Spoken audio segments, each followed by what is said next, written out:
បាទជម្រាបសួរពូមិញជីតាបងប្អូនប្រុសស្រីបាទនេះគឺជាតែក្រុមចំពោះទានេះសាច់វាល្អនេះគេហៅថាក្រុមចំពោះទារសជាតិឆ្ងាញ់ជាងងាវឆ្ងាញ់ជាងលីសទៀតនេះដែលខ្ញុំទៅរៀបពីម្សិលឥឡូវខ្ញុំប្រឡាក់គ្រឿងរួចរាល់ហើយហាលស្ងួតហើយរសជាតិឆ្ងាញ់ណា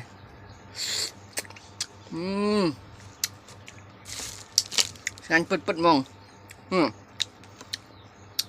បើបងប្អូនជីតាពូមិញទៅការកំងក្រុមចំពោះទាយកធ្វើជាប្រឡាក់គ្រឿងហាលហូបរសជាតិឆ្ងាញ់ណាជាពិសេសឆា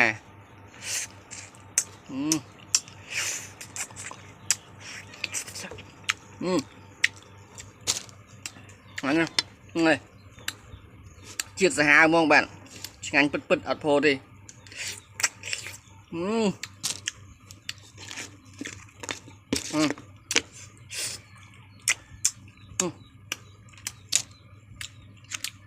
ចាំមើលលៀសម្ដងនេះលៀ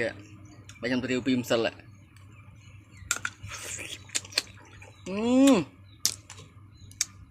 ឆ្ងាញ់បាទសូមអរគុណសូមជម្រាបលា